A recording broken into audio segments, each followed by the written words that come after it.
primero a Alberto Iturralde, analista independiente.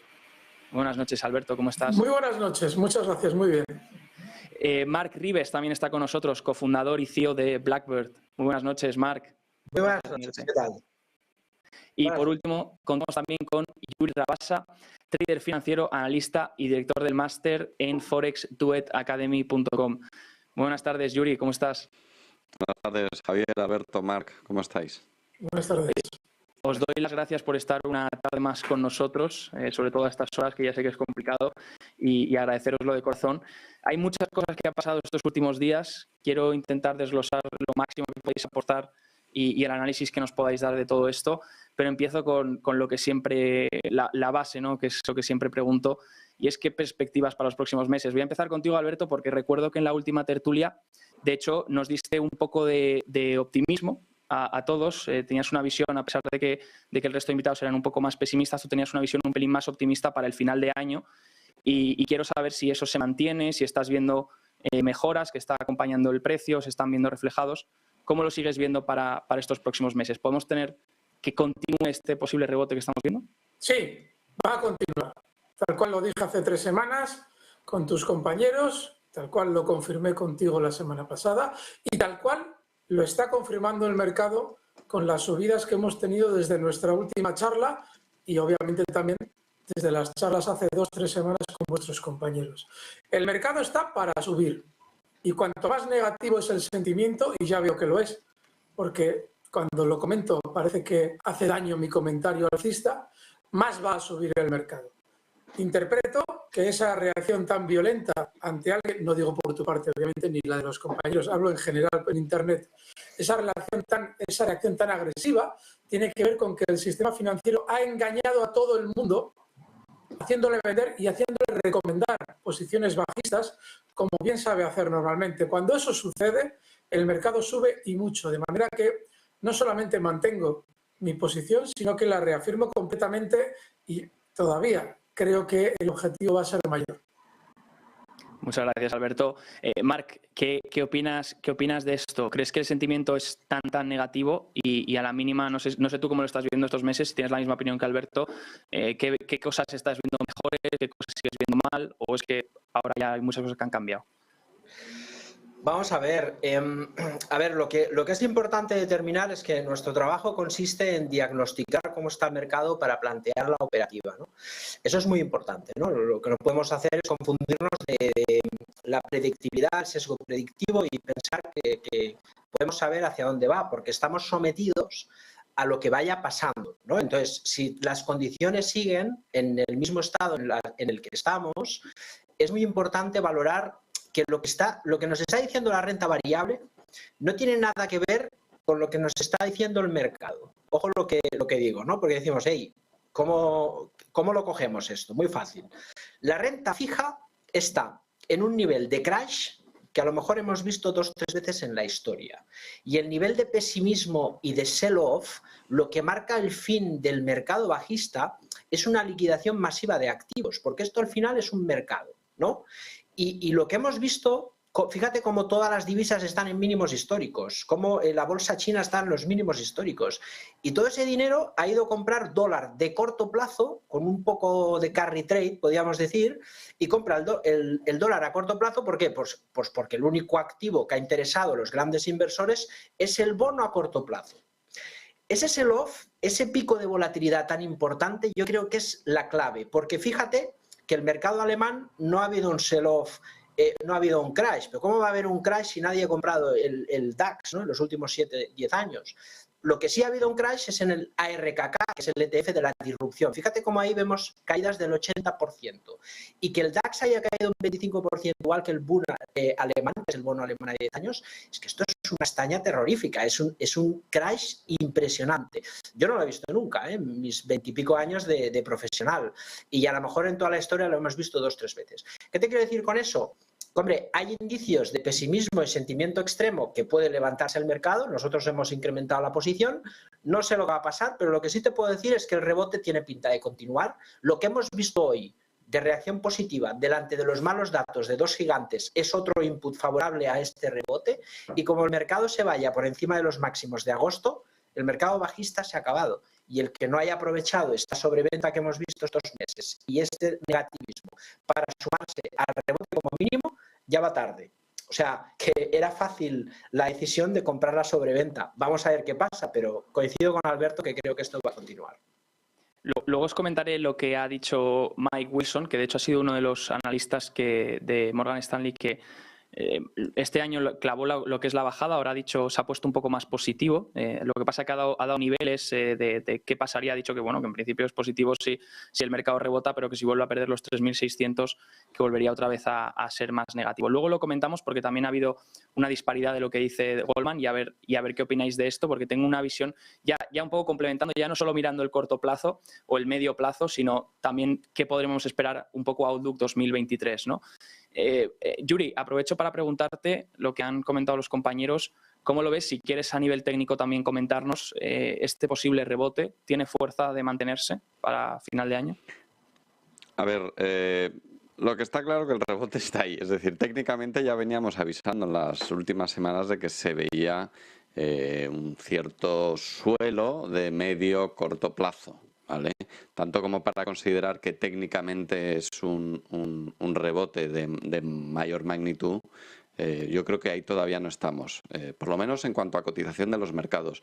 Creo que es importante distinguir entre lo que, y en esto insistimos mucho, entre lo que nos llega de la economía real y lo que vamos viendo en los mercados financieros. Lo normal es que anticipemos un suelo o que veamos un suelo antes de que la narrativa, antes de que la información por fundamentales o la información que nos llega del mercado real nos está diciendo que estamos en una recuperación económica. Es decir, podríamos ver a las bolsas subir incluso con un 2023 con posible recesión o desaceleración, llamémosle como queramos. De momento, lo que está claro es que los datos económicos no han mostrado más que puntualmente, en momentos muy, muy, muy puntuales, noticias negativas. El empleo sigue muy fuerte, el consumo sigue fuerte. La desaceleración en viviendas en Estados Unidos, tanto como vimos la semana pasada, en viviendas, en petición de construcción de nuevas viviendas, como viviendas usadas, como viviendas nuevas, se está desacelerando, pero si lo vemos dentro del contexto de los últimos años, en realidad se está ajustando más a ese crecimiento exacerbado que hubo después de la pandemia, ¿no? Con el parón de la pandemia en la construcción y en la venta de viviendas, ¿no? O sea que realmente, por fundamentales, todavía, tengo que coincidir con mis compañeros, no estamos viendo más que un cierto enfriamiento, pero no como para pensar que esto es el fin del mundo, ¿no? Ahora bien, 2023 será diferente, porque tenemos que ir, necesitamos ver en algún momento no solo que la inflación deja de crecer, sino que comienza a descender, ¿no? Me llama la atención, supongo que luego tratarás sobre ello, el movimiento del Banco de Canadá. Se esperaba 0,75 y ha sido de 0,50. Es llamativo, un país que el empleo pues también está fuerte, no tanto como en Estados Unidos, pero el empleo está fuerte, la inflación algo más controlada que en Estados Unidos, quizá haya sido por eso, no sé, veremos. Aprovecho, Yuri, has comentado el mercado es una máquina de descontar expectativas futuras, ¿no? De todos esos datos que nos llegarán a futuro y que pues el mercado puede que ya los haya descontado o no. Aprovecho para comentaros lo que ha dicho Mike Wilson, porque creo que viene genial, viene al pelo a lo que estáis diciendo. Dice que el mercado bajista podría terminarse a principios de 2023, se moja dando ese primer trimestre de 2023, dice, siempre y cuando, da una condición, el S&P 500 se mantenga por encima de 3.650, que es más o menos esa media. Tengo aquí por pantalla el gráfico que comparte Bloomberg con el informe, que es más o menos esa media de 200 semanas, donde ya, recuerdo, hablábamos en el anterior debate como nivel técnico, ¿no? Nivel técnico importante que además coincide con el FIBO 50 de todo el impulso realizado desde el mínimo de la pandemia hasta el máximo de los índices, ¿no? Dice que, claro, que lo que está viendo Mike Wilson desde Morgan Stanley, lo que está viendo es posiblemente un rebote a corto plazo que podría irse hasta los 4.150 durante este trimestre o este final de año, Pero dicen, y cito contextualmente, dice, probablemente somos más bajistas que la mayoría para las perspectivas del próximo año, pero creemos que este repunte táctico será lo suficientemente grande como para intentar pivotar y cambiar. Entonces, básicamente, corto plazo sería un rebote hasta los 4.150, pero que dice que desde su departamento son muy bajistas para 2023. Y aprovecho para combinar la pregunta con, ¿está todo contado por esta máquina que es la bolsa y que son los mercados? Alberto, ¿cómo ves todo esto? Siempre. La bolsa siempre descuenta todo. Por eso hay que ir muy por delante de lo que nos va a venir en el futuro. Y eso solo se ve sabiendo analizar el sentimiento de los inversores y, en este caso, la intensidad del sentimiento negativo que se ha generado, que ha sido increíble. Yo no recuerdo en 22 años de especulación día a día, a todas horas, no recuerdo una batería de informaciones y estímulos negativos tan intensa como la que se ha vivido en el periodo que va entre mes y medio hasta hace 2 semanas. Espectacular. Y eso va a generar un rebote muy importante, más importante de lo que dice este señor.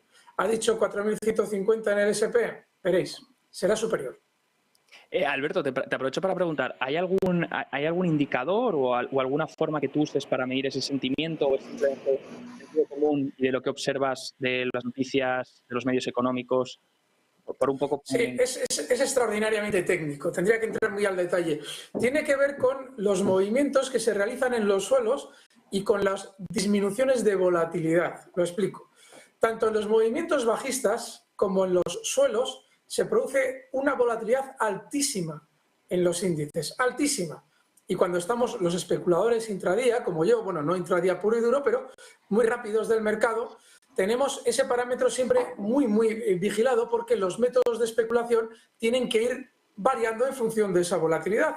Y si, como me encontré yo el día 4 de octubre, que lo dije en Twitter, un aumento rapidísimo de los precios, es decir, una subida muy fuerte del mercado, con una disminución inmediata de la volatilidad que luego se produjo durante el resto de la caída hasta de nuevo acercarse al suelo sin romperlo para volver a tirar al alza, eso es una señal alcista enorme. Por eso yo pude ver eso lo antes de que se produjera, es decir, por eso anticipé que no se iban a romper los mínimos, podíamos volver pero no se iban a romper y que íbamos a subir con mucha fuerza en el tiempo y de aquí a unas semanas mucho. Por ahora llevamos en el DAX un 11% hoy y lo que le queda. Muchas gracias, Alberto. Marc, ¿lo ves igual esto que ha comentado Mike Wilson? ¿Qué opinas al respecto? Bueno, yo ahí te diría que nos gusta tanto el sesgo predictivo. Fíjate Daniel Kahneman que hablaba en su libro, ¿no? Que el principal problema del ser humano es que ser racionales hace que pensemos que cualquier serie... nosotros pensamos que puede tener una relación lógica, ¿no? Y a veces pensamos que todo va a pasar por lo que vemos en el gráfico. Mira, te voy a decir, no tenemos ni idea, nadie, de lo que va a pasar, ¿sí? Lo único que sabemos en el mercado, a ciencia cierta, sabes qué es lo que está pasando. Y es cierto que hay inputs que podemos evaluar, ¿eh? Por ejemplo, lo que te decía Alberto del sentimiento contrario, pues podemos ver un montón de indicadores, ¿no? El ratio put-call, el VIX, en fin, un montón de indicadores que nos pueden marcar los inflows, hacia dónde van el capital, ¿no? Cuando vemos que todo el dinero sale de la renta variable y va a los bonos de corto plazo, ver cómo de los países vamos a comprar bono corto plazo. Todos estos movimientos se suelen dar por muchas razones. Porque los inversores entran en pánico, por el margin call de cuentas apalancadas. Todo eso en el trasfondo nos da una información que la podemos analizar porque al final cuando venden todos el mercado siempre entra en estos picos que se llama sell-off e incluso un crash, ¿no? Que es un sell-off exagerado. Claro, ¿cómo nosotros podemos actuar en el mercado? ¿Pensando que vamos a adivinar el futuro o simplemente teniendo una posición acorde a lo que vemos, ¿no?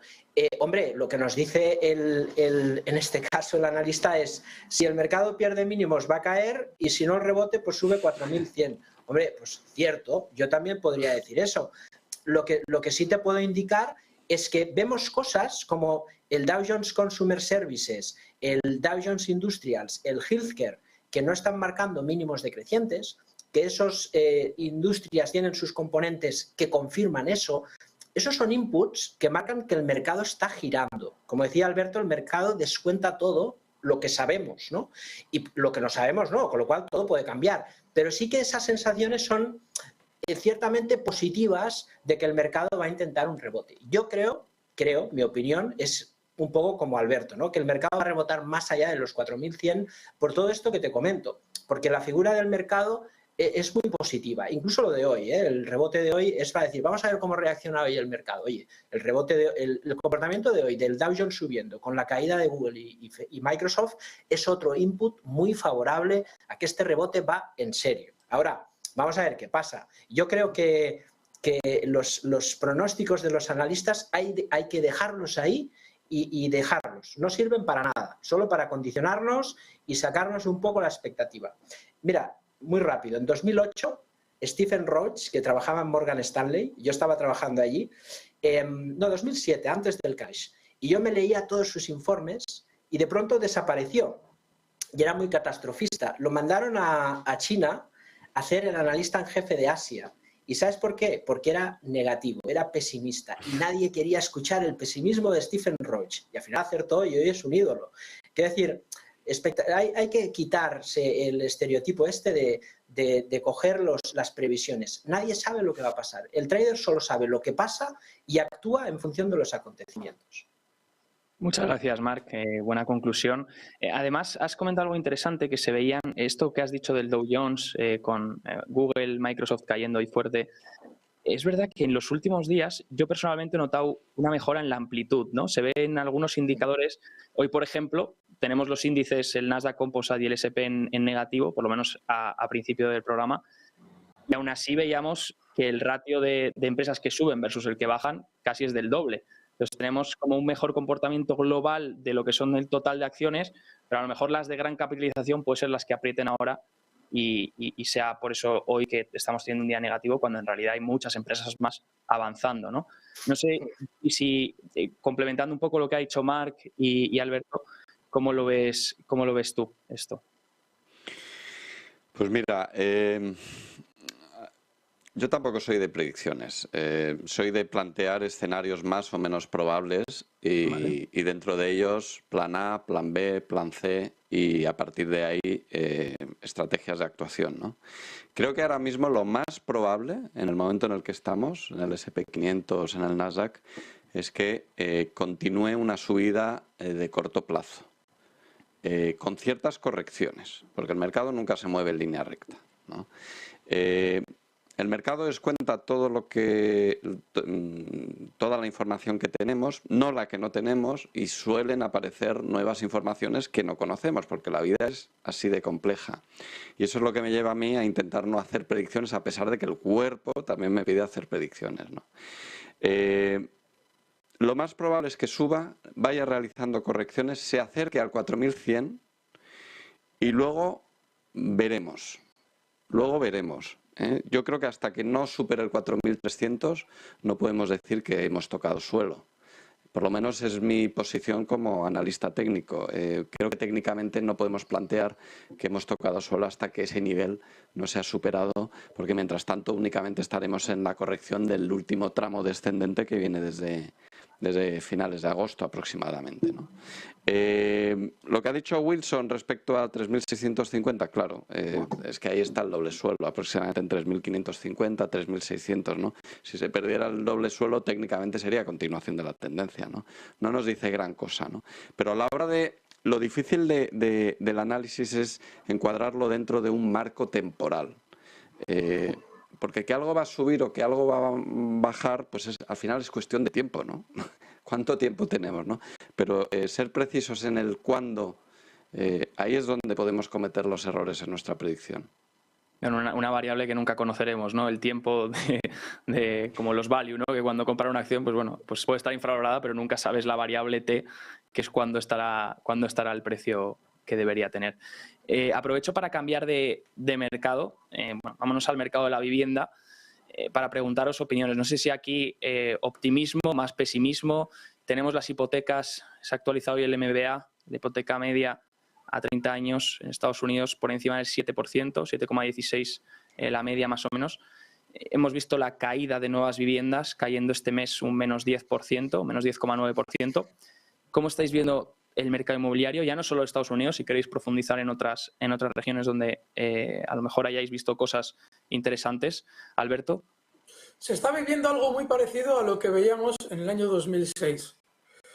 Veníamos de un tiempo de tipos de interés bastante discretos, en el que se había producido un endeudamiento enorme por parte de las familias, se había construido una cantidad de viviendas increíble, la tendencia era esa, y en un momento determinado, cuando comienzan a subir los tipos de interés, todo el mundo se queda pillado con ellas. Y se produce un retroceso que en España, en el año 2006, si a ti se te ocurría decir que las viviendas iban a caer, te llamaban loco, porque históricamente nunca habían caído en España las viviendas, nunca. Y es lo que va a volver a pasar, porque se ha vuelto a producir obviamente, se dice sobreendeudamiento. Bueno, no sé cuál es la expresión.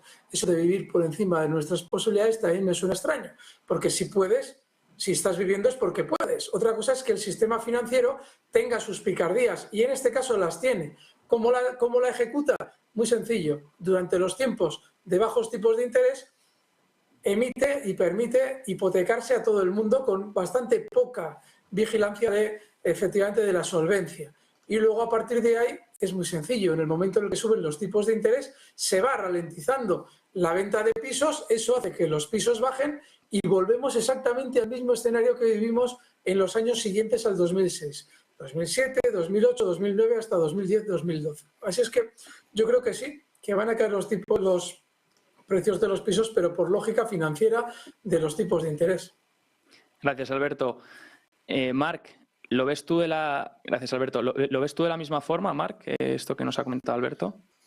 Sí, al final el mercado inmobiliario es un gran indicador de la economía adelantado y tiene mucho que ver sobre todo con los tipos altos, ¿no? Además, el mercado inmobiliario americano es como todo. Estados Unidos es otro mundo, ¿no? En finanzas y en todo lo que son los mercados financieros no tiene nada que ver con lo que hacemos nosotros. Ellos al final cotizan los inmuebles de alquiler, de venta, ¿no?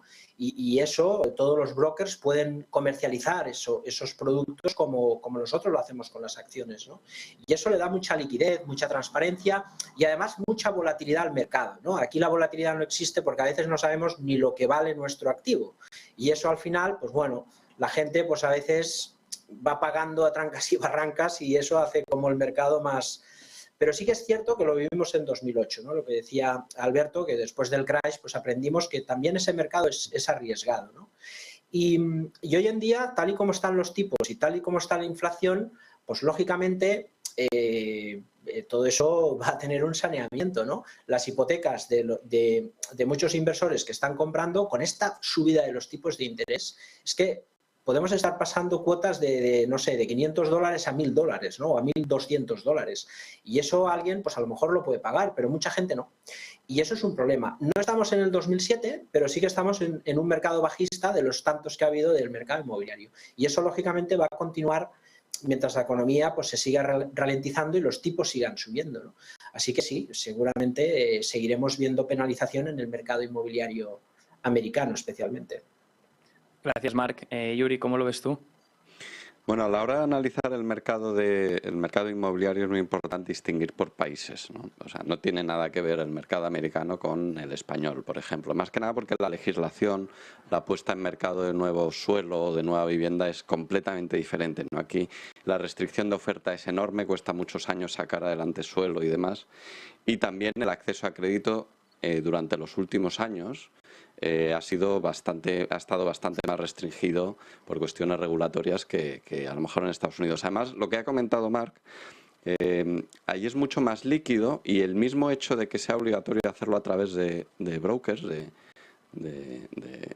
realtors, como le llaman allí, ¿no? De agentes inmobiliarios, hace que el precio de la vivienda allí reacciona mucho más rápidamente a la coyuntura del mercado, ¿no?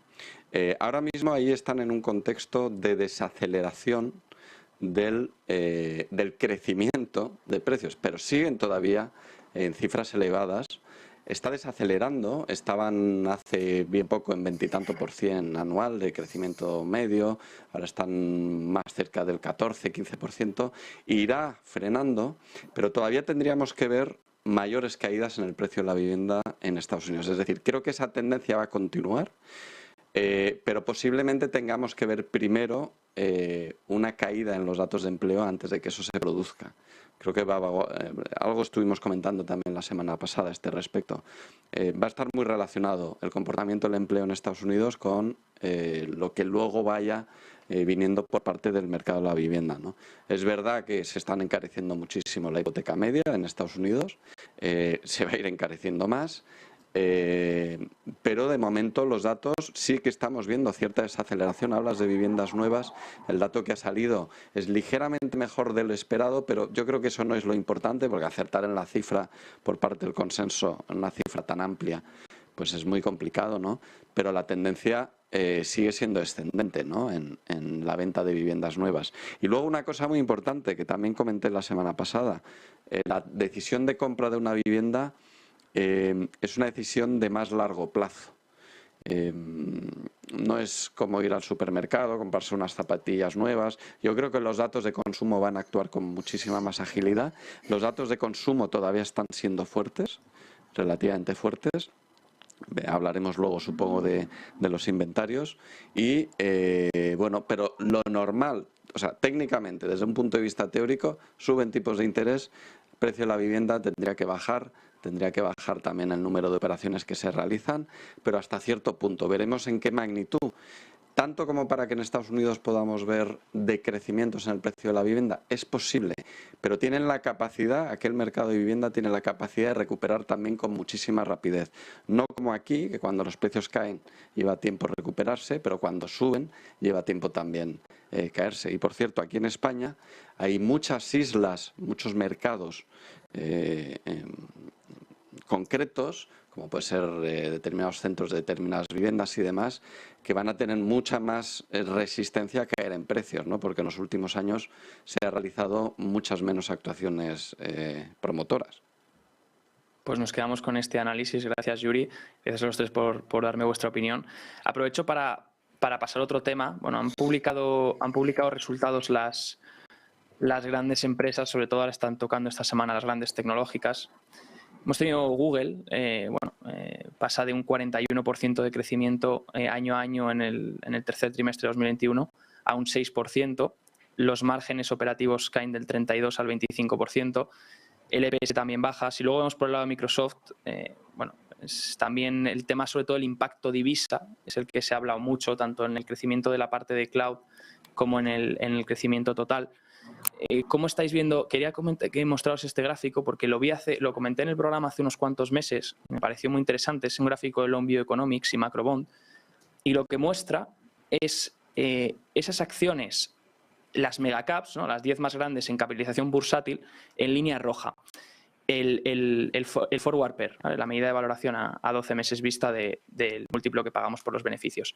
Y la línea negra sería el forward PER del S&P 500 y la línea naranja sería el resto de acciones que no están comprendidas, esas top 10 de mayor capitalización. Y básicamente lo que mostraba Longview Economics es que en el 2001 hubo una caída, un ajuste, que básicamente cuando los múltiplos terminaron de ajustar, cuando ya por fin los múltiplos de las más grandes contraían hasta el nivel al que han contraído las pequeñas o el resto de acciones del S&P 500. Entonces mi pregunta, que me enrolla un poco, es ¿falta un ajuste de estas empresas grandes, de estas megacaps? A lo mejor las pequeñas ya han pasado por lo peor.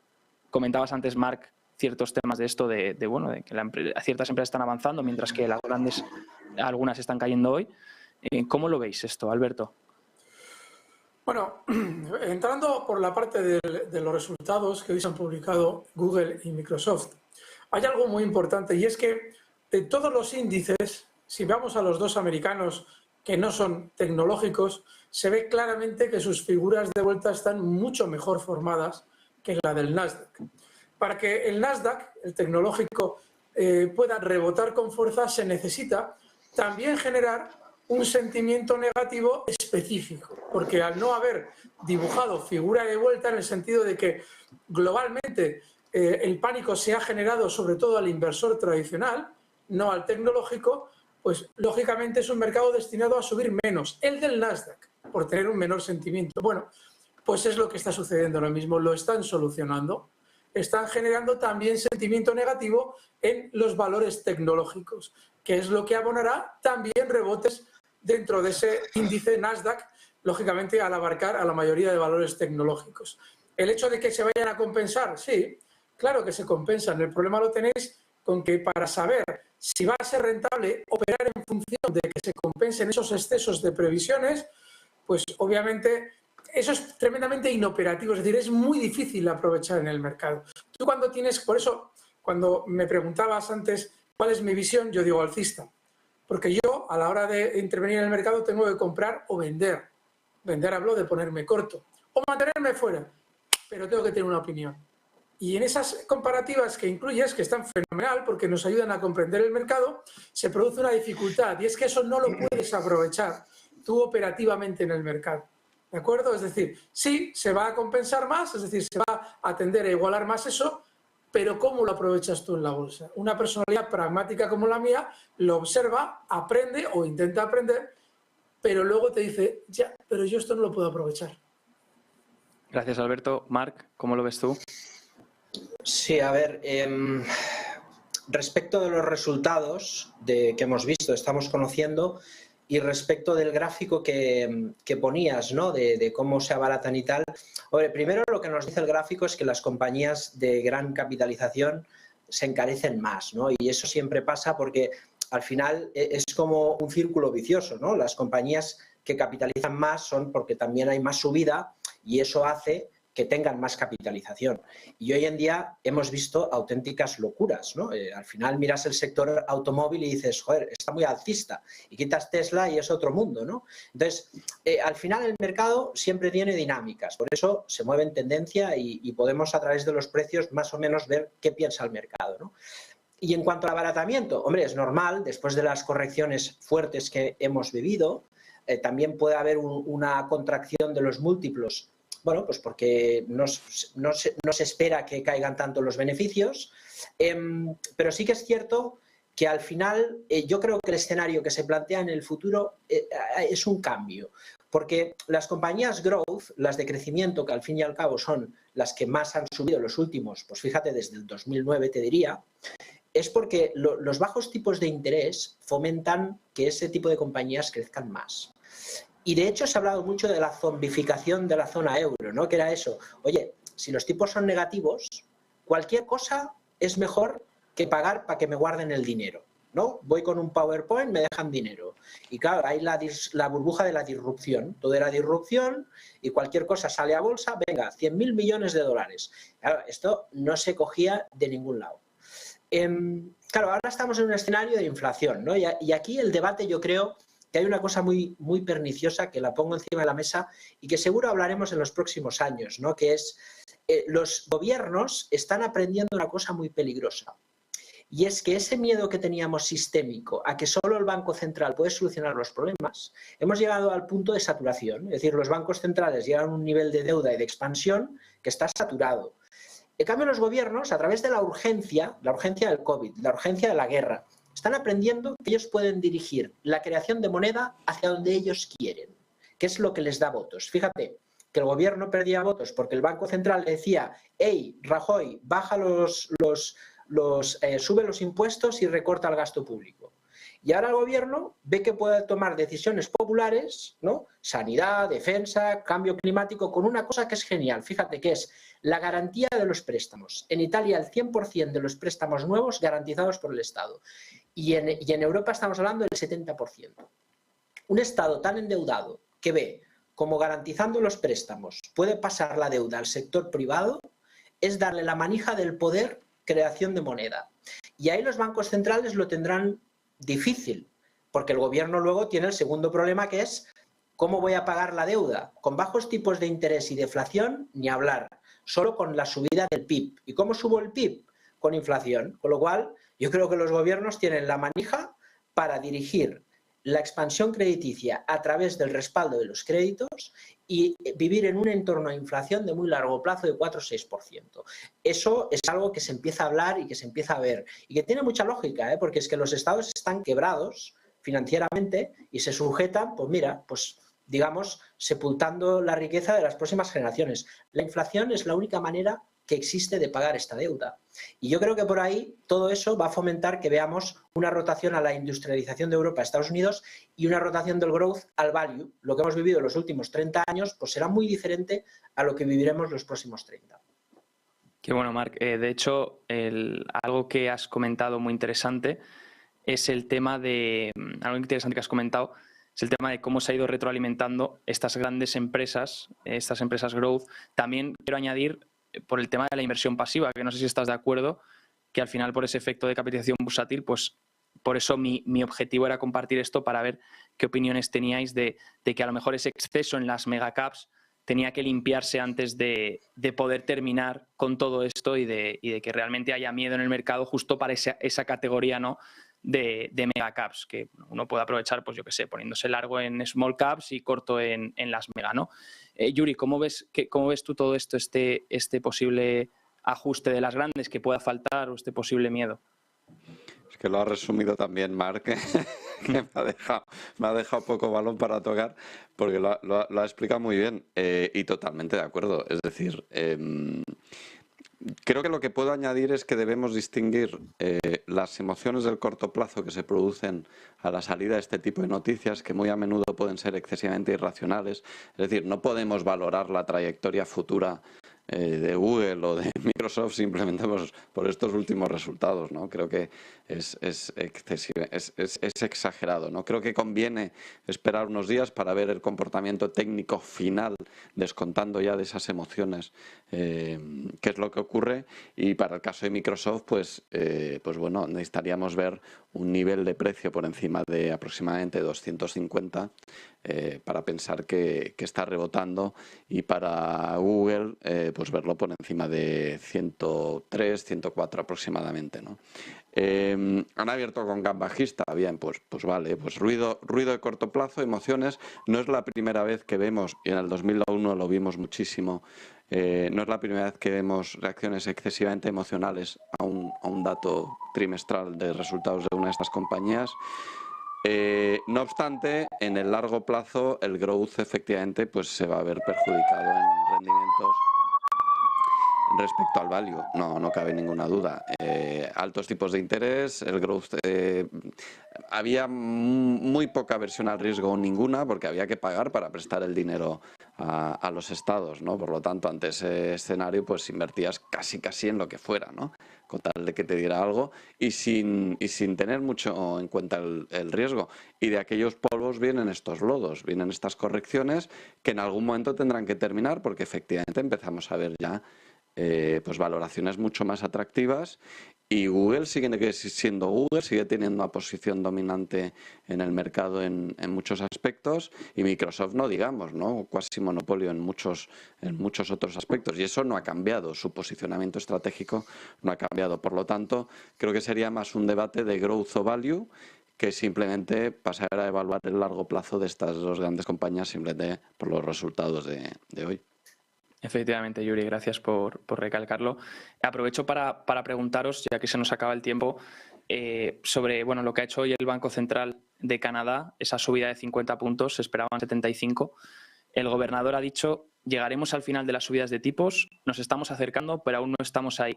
Y también aprovecho para combinar con la siguiente pregunta, y es ¿qué esperáis del Banco Central Europeo mañana, Alberto? Bueno, el hecho de que se haya producido una subida menor en Canadá, si tenemos en cuenta que es 0,25 la diferencia de lo que esperábamos y lo que se ha producido, a mí no me parece muy relevante. Yo creo que todas las monedas cuyas economías están vinculadas con el dólar, incluidas las europeas, de hecho, a la hora de medir el euro utilizamos la referencia dólar, todas seguirán el camino que marque la Fed. Todas. Yo he explicado en muchas ocasiones, aunque parezca increíble, las medidas y las decisiones importantes del Banco Central Europeo se deciden en Washington, no en el Banco Central Europeo. Entonces, yo lo que espero es que continúen con la misma mecánica que se ha producido en Estados Unidos durante los últimos meses, ya sea ralentizando para luego volver a cogerles el rebufo o ya sea siguiendo más de cerca, pero absolutamente ninguna decisión revolucionaria. No ha habido ninguna decisión sorpresiva en el euro desde que existe. ¡Ninguna! Otra cosa es que nos encontremos con que, hombre, por primera vez sube 0,75. Bueno, sí, pero es que habían subido 0,75 en Estados Unidos un mes antes. Es decir, que más una política seguidista. Eso es lo que espero para mañana y en general para todas las decisiones del BCE. Gracias, Alberto. Marc, ¿tú opinas lo mismo? ¿Que vaya a seguir esta estela el Banco Central Europeo, al final la estela de la FED que va dejando? Bueno, yo del Banco Central Europeo no voy a opinar, porque el otro día, fíjate que estaba yo y estábamos todo el equipo atentos, ilusos de nosotros, ¿no? Ahí pensando, y se pone a hablar del blockchain con todos los problemas que hay, y digo, es que esto es surrealista, ¿no? Y la verdad es que el Banco Central Europeo no se entera de nada, desde siempre. O sea, el Banco Central Europeo ya desde Trichet no se entera de nada. Y eso de ningunear al mercado y que ellos son la autoridad, están encima de todo, hace que Europa, en vez de reaccionar en 2009, intervenir los bancos rápidamente y luego intervenir metiendo dinero, ampliando capital y luego vendiendo las acciones al mercado y ganando dinero, que es lo que hizo la Reserva Federal Americana. Aquí en Europa estamos 4 años ignorando lo que pasa y luego ya, oye, pues viene Draghi y saca el bazooka, ¿no? Y evidentemente esto es no enterarse de qué va la película. Y ahora mismo el Banco Central Europeo pues tiene ese problema, que no se entera de qué va la película. Entonces, suerte tendremos de que la inflación se va a sanear por los americanos y por la incidencia global de toda la economía. Pero si tuviésemos que depender del Banco Central Europeo, yo no sé si estaría residiendo a día de hoy en Europa. Es que es lamentable la Europa que estamos construyendo. En fin, respecto al Banco de Canadá, ahí sí te puedo decir, bueno, yo ahí opino un poco diferente a Alberto, porque a lo mejor es una pincelada de la desaceleración de su vida y eso puede gustar a los mercados. Obviamente lo que haga Canadá no va a tener ninguna afectación sobre el mercado, pero es un síntoma. A lo mejor lo que nos dice es que la Reserva Federal puede estar pensando eso, ¿no? Y eso también facilita el rebote, ¿no? Así que vamos a ver, desde luego es buena noticia. El Banco Central Europeo, vamos a ver, porque es un brindis al sol, lo que va a hacer mañana. Seguramente cumplir las expectativas, pero vamos a ver qué pasa. Gracias, Marc. Expectativas, Yuri, ¿cómo lo ves? ¿Crees que va a ir a por esas expectativas? También esa decisión del Banco Central de Canadá, ¿cambia algo en tu forma de ver estas subidas de tipos? Hay gente hablando de que este paso para atrás del Banco de Canadá podría ser también el próximo paso para atrás de la Reserva Federal, pero igual es un poco pronto otra vez para hablar de pivots, ¿no?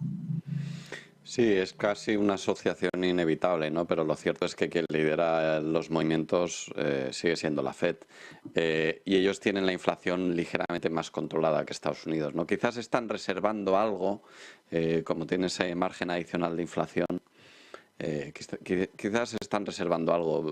Yo creo que mañana no deberíamos esperar sorpresas. Europa, lo estáis diciendo, el BCE va a remolque. Llega siempre tarde, mal. Acordaos de aquella subida de tipos de interés de Trichet en el momento de la peor crisis financiera de la historia. Es decir, sorpresas nos suelen dar, pero suelen ser para mal, ¿no? Cuando nos dan sorpresas, ¿no? Pero ahora parece que hay un plan medianamente claro.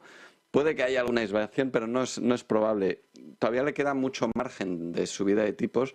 En cuanto a inflación nos referimos, pero es que también es verdad que la economía europea tiene retos muchísimo más importantes que la americana. Quizá cuando hemos estado haciendo previsiones para el año 2023 o cuando hemos estado comentándolo, deberíamos distinguir, ¿no? Porque es muy probable que la recesión a lo mejor no llegue a Estados Unidos, pero llegue a Europa, ¿no? Y se quede aquí estancada cierto tiempo, o por lo menos con crecimientos negativos, porque tenemos retos muy importantes aquí que resolver.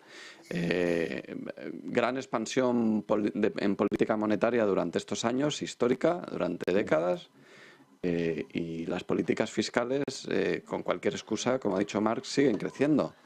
Y estamos ahora más o menos igual. Suben los tipos de interés, van a subir todavía más y hay que pagar toda esa deuda, el servicio de deuda de los países, a ver que pagarlo y a ver cómo lo hacemos, ¿no? Entonces, eso va a implicar más impuestos va a implicar menos eficiencia y menos crecimiento económico, no cabe duda.